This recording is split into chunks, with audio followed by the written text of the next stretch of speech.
لله رب العالمين والصلاة والسلام على سيد الأنبياء والمرسلين أما بعد فأعوذ بالله من الشيطان الرجيم بسم الله الرحمن الرحیم۔ الحمدللہ آج ہم نے سورہ عنکبوت سماعت کی۔ سورۃ العنکبوت کے بعد پھر سورۃ الروم اور پھر اس کے بعد سورۃ اللقمان،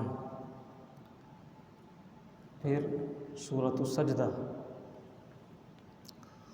یہاں تک ہم نے سماعت کی۔ عنکبوت کہتے ہیں مکڑی کو۔ اس میں چونکہ اللہ رب العزت نے مکڑی کے ساتھ ایک مثال ذکر کی ہے اور یہ بڑی ایک زبردست مثال ہے، لہذا اس سورت کا نام سورہ عنکبوت ہے۔ ایسا ہوتا ہے صورتوں کے اندر کوئی خاص بات ہوتی ہے، کوئی خاص واقعہ ہوتا ہے، اس سے وہ صورت منسوب ہو جاتی ہے۔ جیسے سورہ نمل ہے تو یہ سورہ عنکبوت ہے۔ سورہ عنکبوت شروع ہوتی ہے، اب اس کا آغاز دیکھیں کیسا ہے۔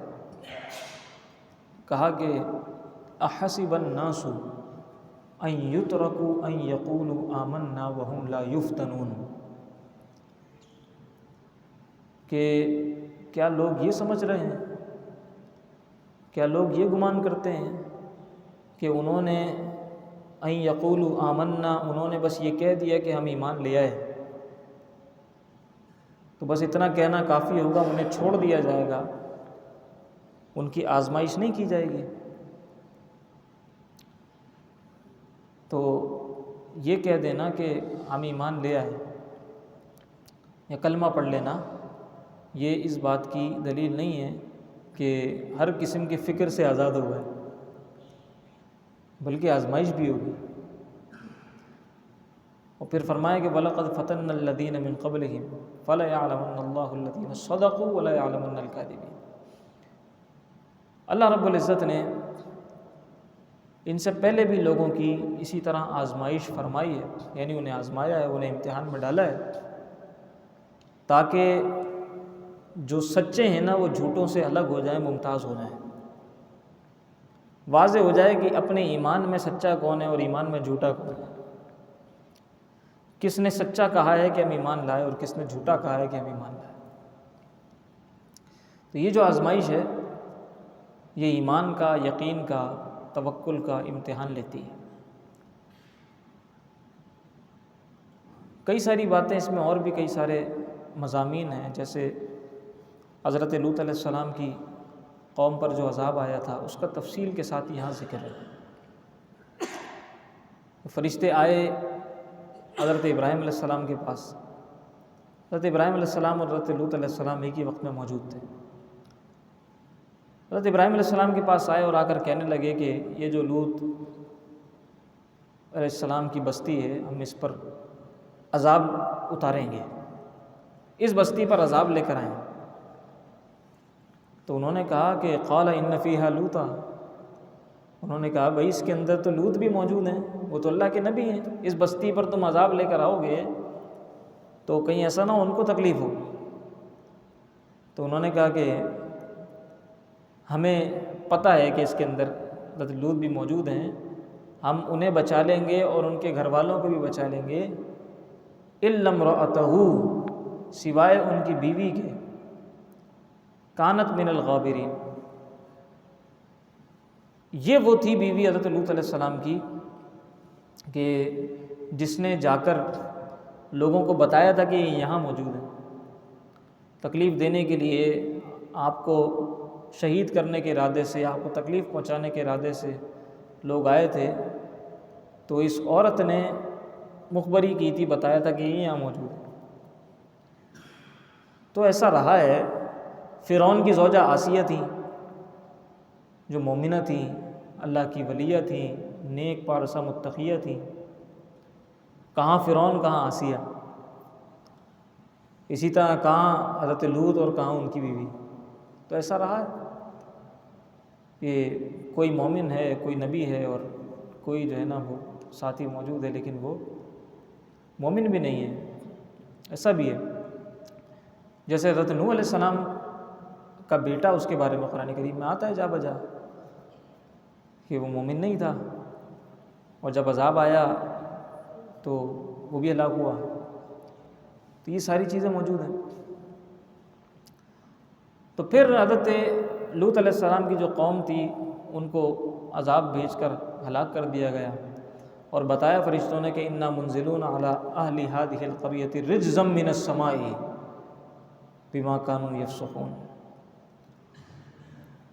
پھر آگے چلیں تو سب کا ذکر ہے، عاد، سمود اور اصحاب الرس، ان کے اوپر کیا عذاب آیا۔ پھر اسی طرح جو ہے قارون، فرعون اور حامان، یہ ان کے اوپر کیا عذاب آیا۔ تو کہا کہ کچھ وہ تھے جن کے اوپر ہم نے سخت ہوائیں بھیجیں، سخت ہوائیں، تیز ہوائیں ان کے اوپر بھیجی اور ان کو ہلاک کر دی۔ کچھ وہ تھے کہ جن کے اوپر ایک کڑک آئی، ایک گرج آئی، اور اس گرج سے وہ اس کی شدت کی تاب نہ لا سکے اور مر گئے۔ وَمِنْهُمْ مَنْ خَسَفْنَا عَلَيْهِ الْأَرْضِ، اور کچھ ایسے تھے کہ زمین کو ان کے اوپر ہم نے الٹا دیا، وہ زمین میں دھس گئے۔ وَمِنْهُمْ مَنْ أَغْرَقْنَا، بعض وہ تھے جن کو ہم نے سمندر میں غرق کر دیا، جیسے فرعون کو سمندر میں غرق کر دیا، زمین میں قارون کو دھسا دیا۔ تو مختلف لوگوں کا ذکر ہے، ان کے اوپر مختلف عذابات کا ذکر ہے۔ پھر آگے مثال دی وہی عنکبوت والی، مکڑی والی، کہ مثل الذین اتخذوا من دون اللہ اولیاء کمثل العنکبوت، اللہ کے سوا جو دوستیاں کرتے ہیں، یعنی دوستی اللہ کے لیے، دشمنی بھی اللہ کے لیے، الحب للہ والبغض للہ۔ اگر کسی سے محبت ہے کسی مومن کی تو وہ صرف اللہ کے لیے، اور اگر وہ کسی سے بغض رکھتا ہے تو صرف اللہ کے لیے۔ یہ مومن کی شان ہے۔ تو اس کی جو دوستیاں ہوتی ہیں، اس کی جو محبتیں ہوتی ہیں، اس میں کہیں بھی ایسا نہیں ہوتا کہ اللہ رب العزت کو وہ فراموش کر دے۔ اللہ کو فراموش کر کے نہ دوستی کرتا ہے، نہ کسی سے بغض رکھتا ہے۔ تو کہا کہ یہ لوگ کہ جو اللہ کے سوا لوگوں سے دوستیاں کرتے ہیں، محبتیں کرتے ہیں، ان کو مددگار بناتے ہیں، اور اللہ کو بیچ میں سے چھوڑ دیتے ہیں، ٹھیک ہے۔ ہاں، ایک تو وہ مدد ہوتی ہے کہ ہم یہ کہیں کہ حقیقتاً مدد تو یقیناً اللہ ہی کی ہے، لیکن ہم نے کسی بندے سے مدد مانگ لی، ہماری گاڑی خراب ہو گئی، ہم نے بولا بھائی دھکا لگا دو، تو یہ تو بندے سے مدد مانگنا ہے۔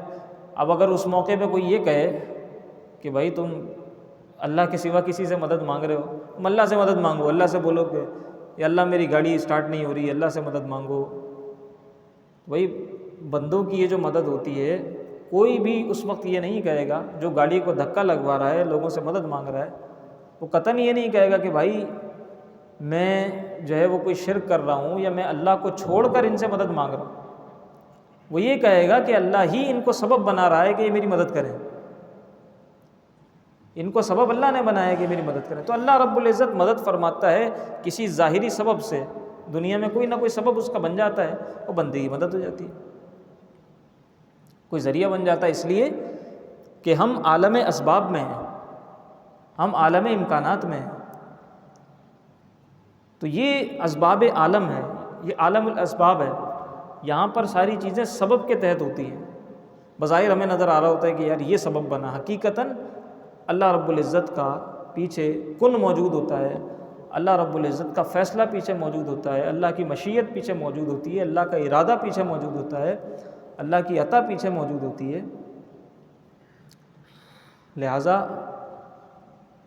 اگر کوئی کسی سے مدد اپنے کسی معاملے میں مانگتا ہے، اور اگر اس کا عقیدہ یہ ہے کہ اللہ مدد نہیں کر رہا بلکہ یہ اپنی ذات میں مدد کر رہا ہے، اپنی حیثیت میں مدد کر رہا ہے، اللہ کو اس نے چھوڑ دیا، تو پھر تو ظاہر ہے کہ شرک ہے۔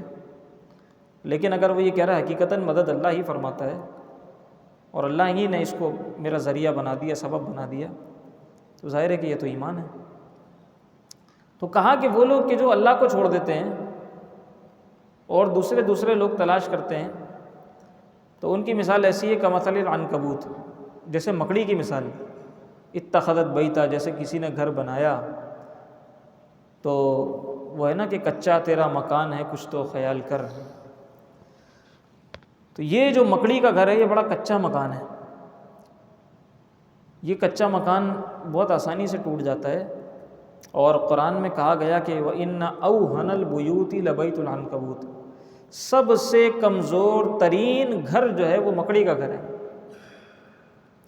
مکڑی سے زیادہ کمزور گھر کسی کا بھی نہیں ہے. آپ زور سے بھونک مارے تو شاید وہ اڑ جائے، وہ اس کا گھر ہے. ہلکا سا اس پہ ہاتھ لگ جائے تو وہ ٹوٹ جائے، کوئی بھی چیز اس پہ ٹکرا جائے کوئی ہلکی سی تو وہ ٹوٹ جاتا ہے، وہ اس کا گھر ہے. تو کہا کہ ان لوگوں کو اللہ کے سوا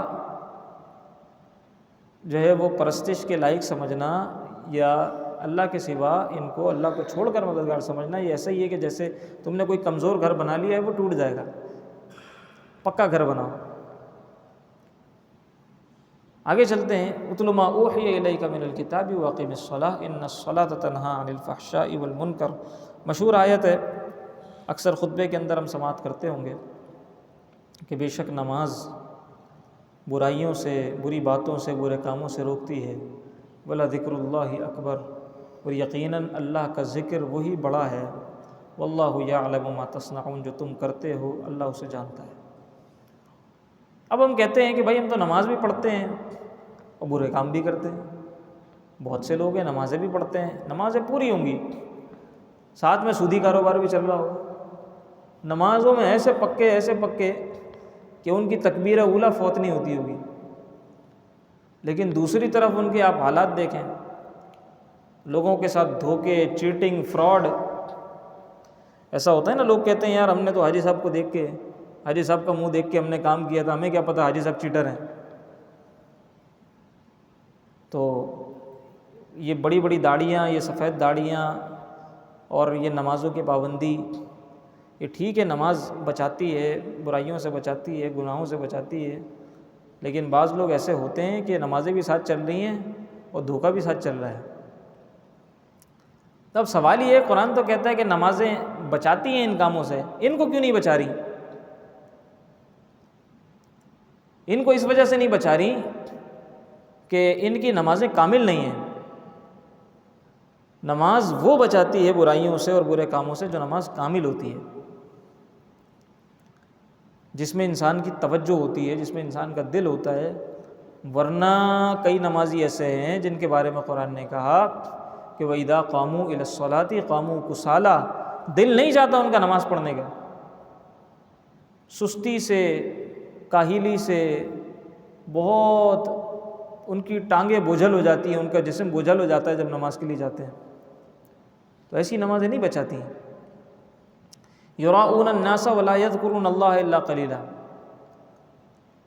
کہ وہ لوگوں کے دکھلاوے کے لیے نماز پڑھتے ہیں، اللہ کا ذکر تو بہت کم کرتے ہیں، اللہ کی یاد بہت کم کرتے ہیں. اصل میں تو لوگوں کو دکھا رہے ہوتے ہیں کہ دیکھو بھائی میں نماز پڑھنے جا رہا ہوں.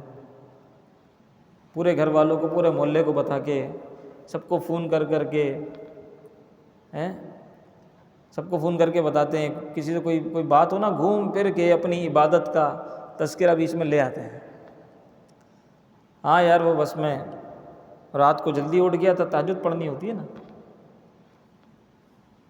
اپنی عبادت کا بھرم، عبادت کا روب وہ لوگوں کے اوپر ڈالتے ہیں. بس وہ مصروفیت بہت چل رہی ہے، پھر روزے بھی چل رہے ہیں، یوں بھی ہے وہ بھی ہے، پھر تراویح بھی پوری پڑھتا ہوں، پھر ایسا بھی ہوتا ہے. تو وہ اپنی جو عبادات کا روب ہے نا وہ لوگوں کے اوپر ڈالتے ہیں. ایسے عبادات ضائع ہو جاتی ہیں، عبادتیں ایسے ضائع ہو جاتی ہیں. تو نیکیوں کو چھپانا چاہیے. وہ پہلے کہتے تھے کہ نیکی کا دریا میں ڈال، اب کہتے ہیں نیکی کر فیس بک پہ ڈال. یہاں نیکی کی اٹھا کے فیس بک پہ ڈال دی، اسٹیٹس اپڈیٹڈ، فوراً پوسٹ لگا دی کہ جناب آج ہم نے روزہ افطار کروا دیا ہے. تصویر کھینچی، عمرہ کرنے جا رہے ہیں، طواف کر رہے ہیں جناب، ویڈیو بنائی، احرام پہنا اور جو ہے نا وہ ریڈی فار عمرہ، اسٹیٹس اپڈیٹڈ. عمرہ کر کے فارغ ہوئے ٹینڈ کرائی، ٹینڈ کی تصویر کھینچی اور بولا چلو بھائی عمرے سے فارغ ہو. بھائی کیا ہو رہا ہے یہ؟ تو یہ جو نیکیاں کر کر کے فیس بک پہ ڈال رہے ہیں نا، یہ اصل میں ہم دریا میں ہی ڈال رہے ہیں، نیکیاں ضائع ہو رہی ہیں. یہ اپنی عبادتوں کا روب جو لوگوں کے اوپر ہم جھاڑ رہے ہیں، اور جو پوری دنیا کو اپنا عابد اور متقی اور پرہیزگار ہونا پوری دنیا کو بتا رہے ہیں، اعلان کر رہے ہیں میں بڑا پرہیزگار آدمی ہوں، بڑا متقی آدمی. ایسے تقوی حاصل نہیں ہوتا، ایسے عبادتوں کا نور حاصل نہیں ہوتا، ایسے دل روشن نہیں ہوتا. اور پھر یہ والی جو نمازیں ہیں، یہ والی جو عبادتیں ہیں، یہ نہیں بچاتی برائیوں سے اور برے کاموں سے. لہذا اپنی عبادتوں کو ہمیں اللہ کے لیے خالص کرنا ہوگا، اس میں ریاکاری کا ذرا سا بھی عنصر نہ ہو. ورنہ دیکھیں نا، الذین هم فی صلاتہم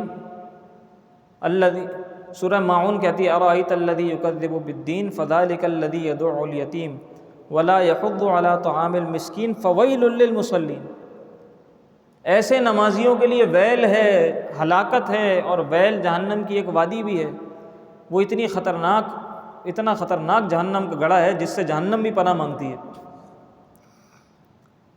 تو اس کے دو مطلب ہو سکتے ہیں. اگر لغوی معنی میں اس کو لیا جائے تو ایسے نمازیوں کے لیے ہلاکت ہے، اور اگر اس کو اس معنی میں لیا جائے جہنم کے گڑھے کے معنی میں، تو ایسے نمازی جہنم کے اس گڑھے میں جائیں گے. کون سے نمازی؟ الذین هم فی صلاتہم ساہون، جو سستیاں کرتے ہیں، بوجھل قدموں سے آتے ہیں، جلدی جلدی ٹکریں مار کے فارغ ہو کے بس بھاگو. الذین هم یراؤون، جو دکھلاوے کرتے ہیں.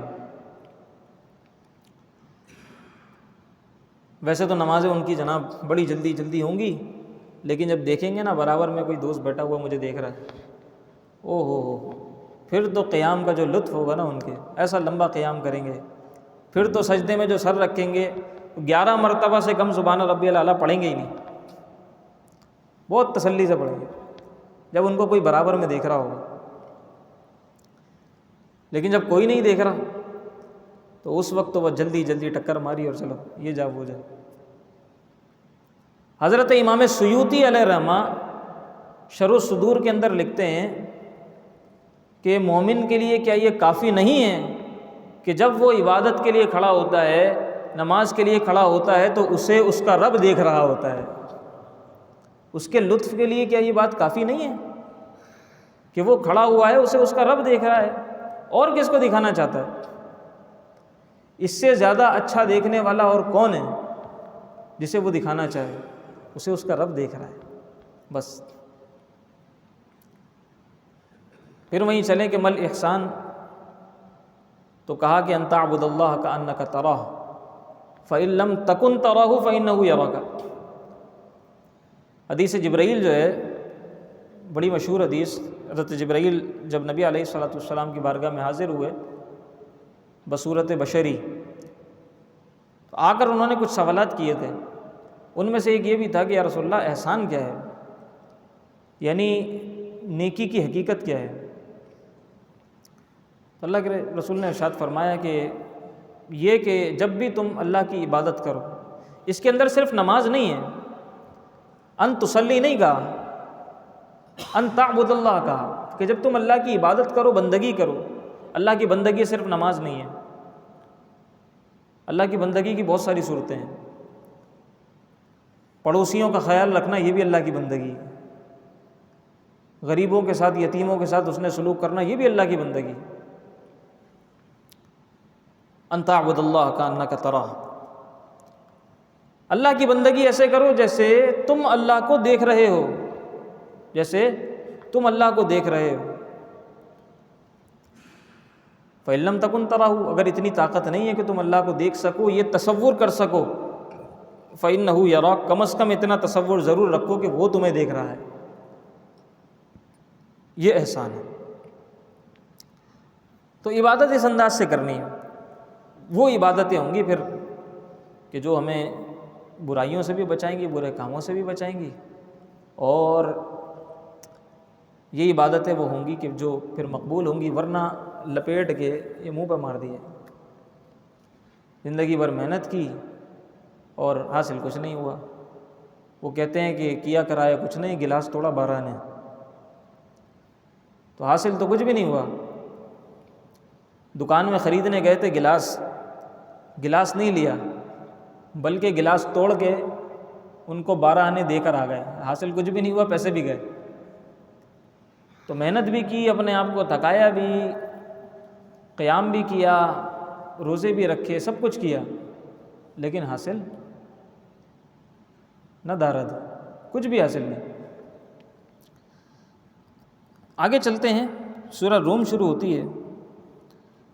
آپ سورہ روم کا انداز دیکھیں، الف لام میم غلبت الروم فی ادنی الارض وهم من بعد غلبهم سیغلبون فی بضع سنین۔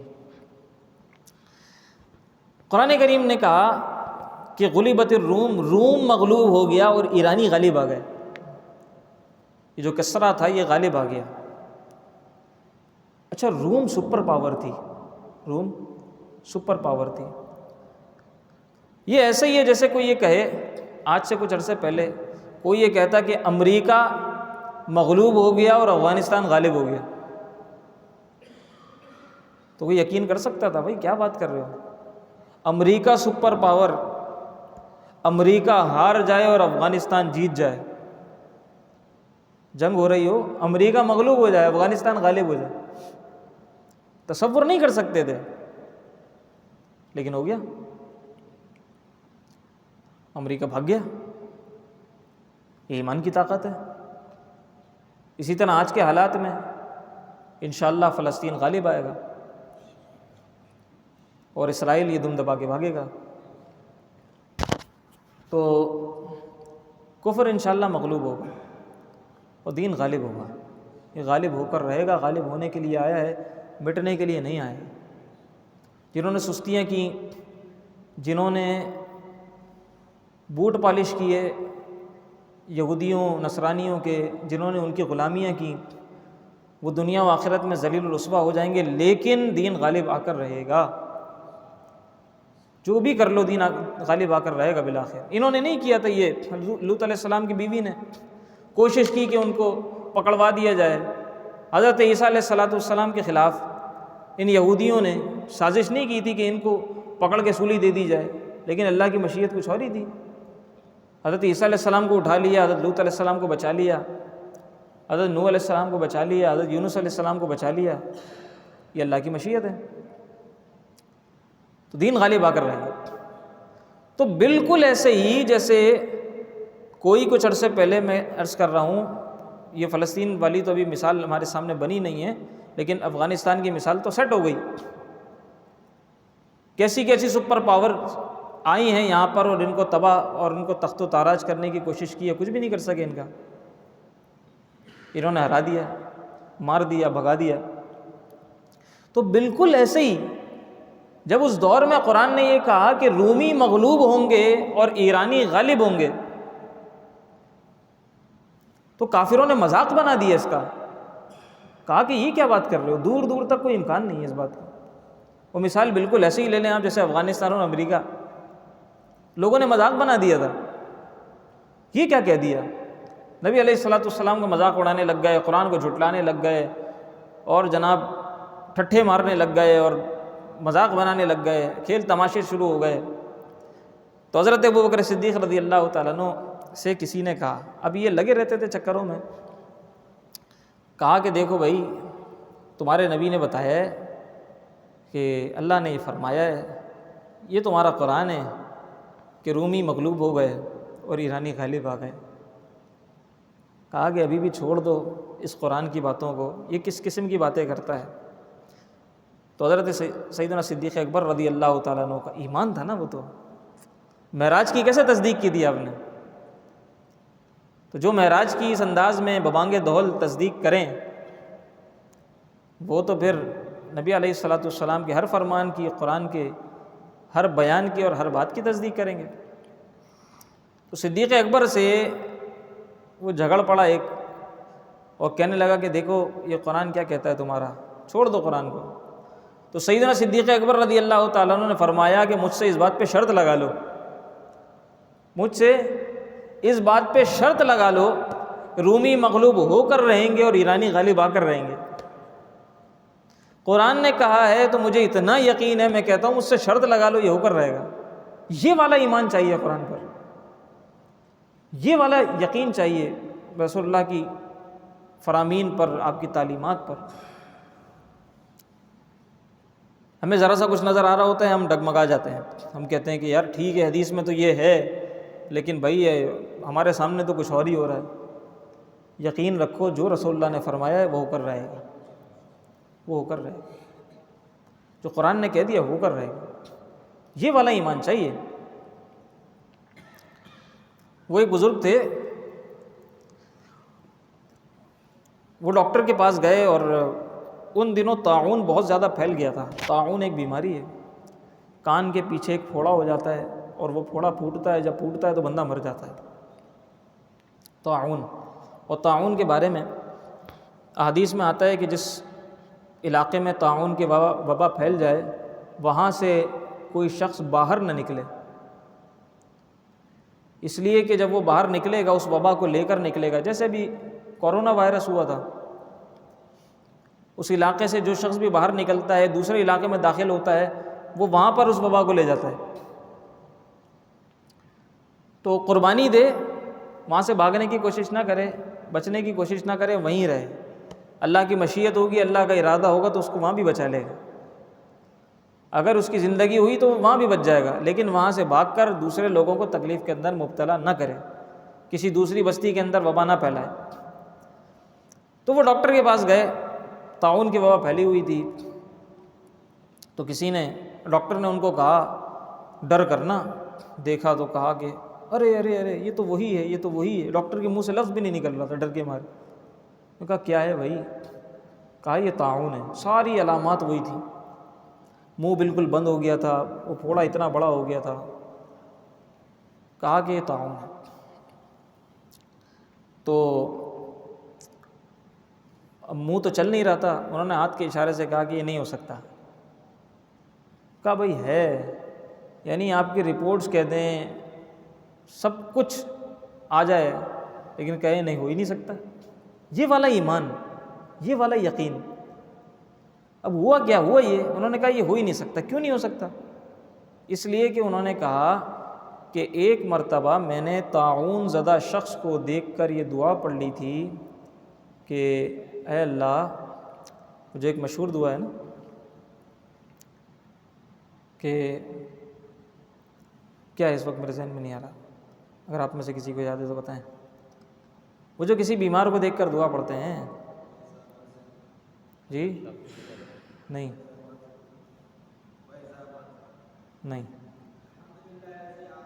الحمدللہ الذی عافانی مما ابتلاک بہ، الحمدللہ الذی عافانی مما ابتلاک بہ وفضلنی علی کثیر ممن خلق تفضیلا۔ یہ پڑھتے ہیں ہم الحمدللہ، لیکن ہوتا ہے کبھی یاد نہیں آتا، تو ابھی ذہن میں نہیں آ رہا تھا۔ الحمدللہ الذی عافانی مما ابتلاک بہ، یہ دعا یاد کر لیں اور اس کو پڑھیں۔ تو وہ یہ کہتے ہیں کہ اللہ کے رسول نے ارشاد فرمایا کہ جو کسی بیمار کو دیکھ کر یہ دعا پڑھ لے گا اس شخص کو وہ بیماری نہیں ہوگی، اس شخص کو وہ بیماری نہیں ہوگی۔ کہا کہ میں نے ایک طاعون زدہ شخص کو دیکھ کر یہ دعا پڑھ لی تھی، مجھے اللہ کے رسول کے فرمان پہ اتنا یقین ہے کہ تم ڈاکٹرز مجھے لاکھ کہہ دو کہ یہ وہی ہے، رپورٹس میں چاہے لاکھ آ جائے کہ یہ وہی ہے، میں نہیں مان سکتا کہ یہ وہ ہے، اس لیے کہ میں پورے یقین کے ساتھ دعا پڑھ چکا ہوں اور میرا ایمان ہے کہ مجھے اب وہ ہو ہی نہیں سکتا۔ اور پھر وہی ہوا، آہستہ آہستہ وہ جو تھا وہ ٹھیک ہو گیا اور صحت ہو گئی، اور بعد میں پتہ چلا کہ ایسا کچھ بھی نہیں تھا۔ تو یہ والا جو یقین کا درجہ ہے نا، اسے تو سیدنا صدیق اکبر رضی اللہ تعالیٰ عنہ نے فرمایا کہ بھائی اللہ کے رسول نے کہہ دیا ہے، قرآن کریم کی آیت موجود ہے، مجھے تو یقین ہے، مجھ سے شرط لگا لو اس بات پہ کہ روم نے مغلوب ہو کر رہنا ہے۔ تو یہ ایمان کا جو درجہ ہے نا، یہ ایمان کا درجہ چاہیے، یہ مطلوب ہے۔ آگے کہا کہ فطرت اللہ التی فطر الناس علیہا، اللہ رب العزت کی عطا کردہ فطرت وہ ہے کہ جس پر اس نے لوگوں کو بنایا ہے۔ فطرت کے خلاف جانا یہ درست نہیں ہے۔ اور دین کبھی بھی ہمیں فطرت کے خلاف نہیں لے کے جاتا، بلکہ دین اسلام کو دین فطرت کہا جاتا ہے۔ اور فطرت کے خلاف جانا یہ کوئی حکیمانہ فیصلہ نہیں ہوتا، فطرت کے خلاف نہیں جانا چاہیے۔ اب فطرت کیا آپ دیکھیں، اللہ نے جس کو جس فطرت پہ پیدا کیا، اللہ نے مرد کو یہ فطرت دی ہے کہ وہ حاکم ہو، عورت کو یہ فطرت دی ہے کہ وہ آدمی کے ماتحت ہو۔ اب وہ جہاں اوپر آنے کی کوشش کرتی ہے، آدمی کو دبانے کی کوشش کرتی ہے، وہاں گھر تباہ ہو جاتا ہے، وہاں گھر تباہ ہو جاتا ہے۔ اس طرح کے گھر آپ کو بہت مل جائیں گے کہ جہاں جو ہے نا وہ عورت کی حکمرانی ہے اور آدمی کو ہاں ایک یہ ہوتا ہے کہ بندے میں بعض اوقات ہوتا ہے صلاحیت نہیں ہوتی، بعض لوگوں کو اللہ تعالیٰ بڑی صلاحیتوں سے نوازتا ہے، بعض عورتیں ایسی ہوتی ہیں کہ بڑی اللہ نے ان کو صلاحیتیں دی ہوتی ہیں، ان کا ذہن بڑا رساں ہوتا ہے، سوچنے سمجھنے کی صلاحیت ان کی بہت زیادہ ہوتی ہے۔ اور بعض اوقات ہوتا ہے آدمی کو اللہ تعالیٰ نے حاکم تو بنایا ہے، لیکن کبھی ایسا ہوتا ہے کہ انسان غبی ہوتا ہے اور جو ہے کن ذہن ہوتا ہے، نہیں سمجھ پاتا، معاملہ فہم نہیں ہوتا۔ عورت معاملہ فہم ہوتی ہے، بعض اوقات ایسا بھی ہوتا ہے۔ تو اگر ایسا ہے تو ایک ڈیسیجن کی حد تک یا سمجھداری کا جو بھی فیصلہ ہے اس کی حد تک اگر عورت جو ہے وہ کوئی ڈومیننٹ کرتی ہے، کوئی فیصلہ کرتی ہے یا کسی چیز میں اپنی رائے رکھتی ہے تو اس میں تو کوئی حرج نہیں ہے، لیکن فطرت کے خلاف جانا، یہ سمجھنا کہ حاکم میں ہوں اور یہ جو ہے نا بیچارہ لاچار، تو یہ ٹھیک نہیں ہوتا۔ یعنی کبھی کبھی کسی کیس میں تو ایسا ہو سکتا ہے، لیکن جو ہے اس کو یوں سمجھ لینا کہ عورت اور مرد جو ہے نا وہ کوئی برابر ہیں اور شانہ بشانہ ہیں، قدم بقدم ہیں، جو کام مرد کر رہا ہے وہ کام عورت بھی کرے گی، تو یہ فطرت کے خلاف جانے والی بات ہے۔ اور یوں نہ صرف گھر تباہ ہوتا ہے بلکہ معاشرہ تباہ ہوتا ہے۔ اسی طرح مرد کے چہرے پر اللہ نے داڑھی دی ہے، یہ فطرت ہے، داڑھی کو کٹانا یہ فطرت کے خلاف ہے۔ عورت کے چہرے پر داڑھی نہیں ہے، اب عورت سے داڑھی کا تو مطالبہ نہیں کیا جائے گا، اس لیے کہ اس کے چہرے پر داڑھی ہی نہیں ہے، اللہ نے دی ہی نہیں ہے۔ اسی طرح عورت کو اللہ تعالیٰ نے جو بال ہیں وہ دیے ہیں، وہ بڑھتے ہیں، اور یہ ایک فطرت ہے۔ اب آدمی جو ہے نا وہ عورت کی صورت اختیار کرے، عورت والے کپڑے پہنے، عورت والی وضع قطع اختیار کرے، عورتیں آدمیوں والی وضع قطع اختیار کریں، یہ فطرت کے خلاف جانے والی بات ہے۔ عورت کو اللہ نے، عورت کا مطلب ہی چھپانے والی چیز ہے، مستور ہے، اس کو اللہ نے جو ہے وہ پردے کے اندر ہی پسند فرمایا، اس کو کہا ہی عورت ہے جو پردے میں رہے۔ العورت عورت، عورت مکمل عورت ہے، یعنی مکمل چھپنے والی چیز ہے، تو یہ فطرت ہے۔ اس کے خلاف جب جائیں گے وہ عورت نہیں رہے گی عورت، بلکہ وہ مرد کی طرح جو ہے وہ ظاہر ہونے کی کوشش کرے گی، اسی کی طرح وضع قطع اختیار کرنے کی کوشش کرے گی، تو پھر یہ فطرت کے خلاف ہو جائے گا اور معاشرہ تباہ ہو جائے گا۔ اسی طرح آدمی وہ عورت بننے کی کوشش کرے گا تو معاشرہ تباہ ہو جائے گا۔ تو ہر ایک اپنا کام کرے اور اللہ نے جس فطرت پہ پیدا کیا ہے وہ اس فطرت پر رہے۔ ظہر الفساد فی البر والبحر بما کسبت ایدی الناس لیذیقہم بعض الذی عملوا لعلہم یرجعون۔ قرآن نے کہا کہ زمین و آسمان میں فساد برپا ہو گیا بسبب ان کے اپنے اعمال کے، لہٰذا آج جو کچھ ہو رہا ہے، اسنیچنگ ہو رہی ہے، ٹارگٹ کلنگ ہو رہی ہے، فسادات ہو رہے ہیں، شہر کے شہر تباہ ہو گئے، بدامنی ہو گئی، قرآن نے کہا ہے کہ یہ سب تمہارے اپنے ہاتھوں کی کمائی ہے، تمہارے اپنے اعمال کا نتیجہ ہے۔ لہٰذا یہ سمجھنا چاہیے کہ جب یہ تباہیاں ہوتی ہیں تو انسان اس پر معمول کرے کہ یہ ہمارے اپنی بدعمالیوں کا نتیجہ ہے، اور جب اللہ تعالیٰ کی طرف سے کوئی خیر پہنچے تو پھر اللہ کا شکر ادا کرے، پھر یہ نہ کہے کہ یہ میں نے کیا ہے، بلکہ یہ کہے کہ یہ اللہ تعالیٰ کی طرف سے مجھ پر فضل ہو گیا ہے۔ آخری چند باتیں سورہ لقمان شروع ہوتی ہے۔ سورہ لقمان کے اندر حضرت لقمان کا ذکر ہے جنہیں حکیم لقمان کہا جاتا ہے۔ یہ وہ والے حکیم نہیں ہیں جو پھکیاں دیتے ہیں، ٹھیک ہے، یہ والے جو حکیم ہیں حضرت حکیم لقمان۔ حکیم یہ حکمت سے یعنی دانائی سے بنا ہے کہ یہ دانا تھے، یہ بڑے دانا تھے، حکیمانہ باتیں ان کی جو ہے نا وہ بڑی مشہور ہے۔ قرآن کے اندر ان کی حکیمانہ باتیں مذکور ہیں، بتائیں، اندازہ کریں کہ کتنی حکیمانہ باتیں یہ کرتے ہوں گے کہ قرآن نے ان کی باتیں ذکر کی ہیں، قرآن نے ان کے باتوں کو کوٹ کیا ہے۔ یا بنیہ اقیم الصلاۃ وامر بالمعروف وانہی عن المنکر واصبر علی ما اصابک ان ذلک من عزم الامور، یہ اپنے بیٹے کو نصیحت کی۔ مفسرین نے لکھا ہے کہ ان کا بیٹا اور ان کی بیوی پہلے مشرک تھے، بعد میں حضرت لقمان کی تعلیمات سے وہ مسلمان ہو گئے تھے۔ اے میرے بیٹے نماز قائم کرو، اے میرے بیٹے اللہ کے ساتھ کسی کو شریک مت کرنا، یہ ساری نصیحتیں آپ کی موجود ہیں۔ وَأْمُرْ بِالْمَعْرُوفِ، ہمیشہ اچھے کام کا حکم دینا، ہمیشہ برے کام سے منع کرنا۔ وَاصْبِرْ عَلَىٰ مَا أَصَابَكَ، اور جب بھی تم پر کوئی تکلیف ہو تو اس پر صبر کرنا، تکلیف پر صبر کرنا۔ إِنَّ ذَلِكَ مِنْ عَزْمِ الْأُمُورِ، یہ بہت ہمت کا کام ہے۔ قرآن کہتا ہے کہ یہ جو صبر کرنا ہے یہ بہت ہمت کا کام ہے، مصیبتوں پر صبر کرنا۔ صبر کیا ہوتا ہے؟ صبر یہ ہوتا ہے کہ انسان اس کا ذکر کرنا بھی چھوڑ دے، اپنی مصیبتوں کو بیان کرنا بھی چھوڑ دے۔ جب کوئی اس سے پوچھا بھائی کیا حال ہے، اتنا مصیبت زدہ ہو، اتنا مصیبت زدہ ہو، اتنا پریشان ہو کہ جو ہے وہ اندر سے بالکل ٹوٹ چکا ہو، لیکن جب اس سے کوئی اس کا حال پوچھے نا، وہ کہے الحمدللہ رب العالمین، مسکرا دے اور کہے کہ اللہ کا شکر ہے۔ یہ ایک مومن کی شان ہے۔ اس سے کسی نے پوچھ لیا ہاں بھائی کیا حال ہے، تو وہ تو پوچھ کے ہی پھنس گیا۔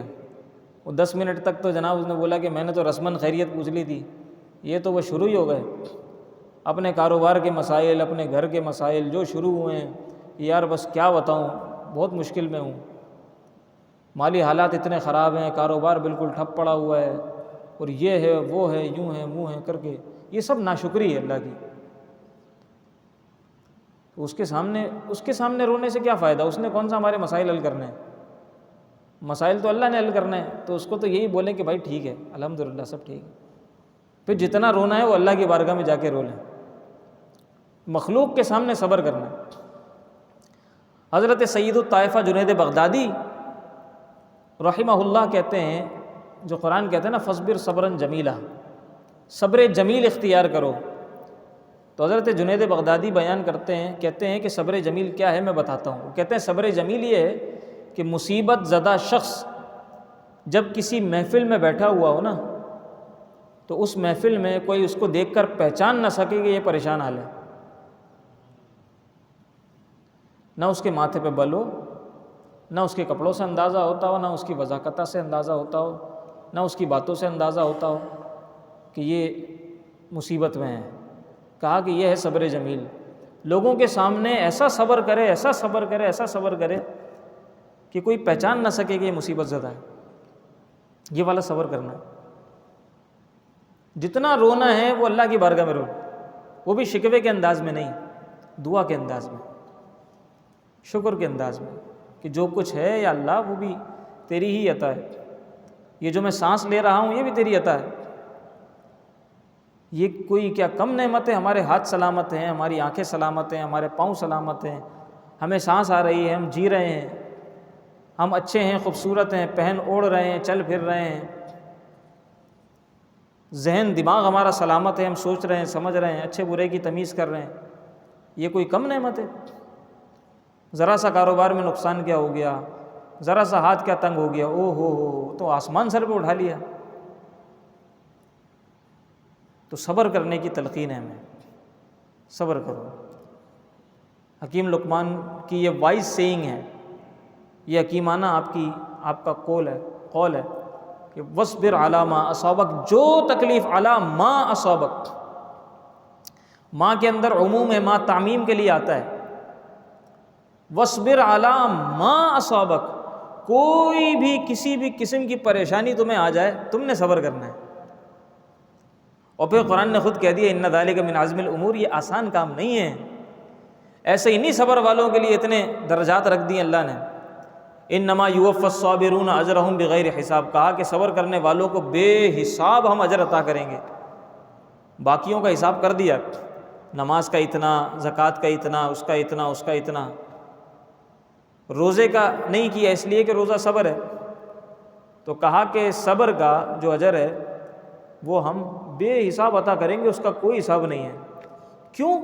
اس لیے کہ ان ذالک من عزم الامور، یہ کوئی آسان کام نہیں ہے۔ مصیبتوں پہ صبر کرنا اور پریشانیوں میں مسکرا دینا، تکلیفوں میں راحت کا اظہار کرنا، یہ کوئی آسان کام نہیں ہے، مشکل کام۔ تو اصل میں یہ تھا ان ذالک من عزم الامور، ہے نا، یہ تھا من امور العزم، یہ اس کو اضافت مقلوبی کہتے ہیں۔ یہ ان ذالک من عزم الامور ہو گیا من امور العزم سے۔ جب اس کو یوں کرتے ہیں تو پھر یہ بات واضح سمجھ میں آتی ہے کہ یہ ہے کیا نا، من امور العزم، یہ عزم والے کاموں میں سے ہے، یہ عزیمت والے کاموں میں سے ہے۔ اب سمجھ میں آتا ہے اس کا واضح معنی جب اس کی اضافت کو ٹھیک کرتے ہیں، یعنی اضافت کو اصلی حالت میں لے کے آتے ہیں، یہ مقلوب ہے۔ بہرحال اس کے علاوہ اور بھی کئی ساری نصیحتیں حضرت لقمان کی موجود ہیں۔ حضرت لقمان نبی نہیں تھے، لیکن ان کی بڑی جو نصیحتیں ہوتی تھیں، بڑی ان کی جو باتیں ہوتی تھیں وہ حکیمانہ ہوتی تھیں۔ اسی طرح فارسی کے اندر حضرت لقمان کی نصیحتیں بہت مشہور ہیں، بلکہ درس نظامی کے طلباء کو پڑھائی بھی جاتی ہیں پند نصائح کے نام سے، کہ حضرت حکیم لقمان کی 100 نصیحتیں، ٹھیک ہے۔ جیسے انہوں نے کہا ہے کہ ہر چے از پند و نصیحت گوئی نخست بر آں کارکن، کہ کسی کو جو نصیحت بھی تم کر رہے ہو اس پر خود بھی عمل کرو، یہ نہیں کہ دوسروں کو تو سمجھاتے پھرو خود عمل نہ کرو۔ اسی طرح ایسی خرابیاں جو ہمارے معاشرے کے اندر ہوتی ہیں، یا ہمارے آپ کہیں کہ اخلاق کی خرابیاں ہوتی ہیں، ان کی بھی نصیحتیں حضرت حکیم لقمان نے فرمائی ہیں۔ جیسے انہوں نے کہا ہے کہ انگشت دربینی مکن، لوگوں کے سامنے ناک میں انگلی مت ڈالا کرو۔ آپ دیکھیں نا، یہ حکیم لقمان کی نصیحت ہے، ناک میں انگلی مت ڈالا کرو۔ تو انسان کو طور طریقے سکھائے ہیں، عقائد کی بھی آپ نے جو ہے نا وہ عقائد کے حوالے سے بھی تعلیمات فرمائی ہیں، رہن سہن کے حوالے سے بھی، تہذیب کے حوالے سے بھی آپ کی تعلیمات موجود ہیں۔ اللہ رب العزت ہم سب کو حضرت حکیم لقمان اور جتنے بھی حکماء ہیں ان کی نصیحتوں سے، خصوصاً قرآن کریم کے جو حکیمانہ مواعظ ہیں، اللہ رب العزت ہمیں ان سے نصیحت لینے کی، عبرت لینے کی توفیق عطا فرمائے، عمل کی توفیق عطا فرمائے۔ الحمدللہ رب العالمین۔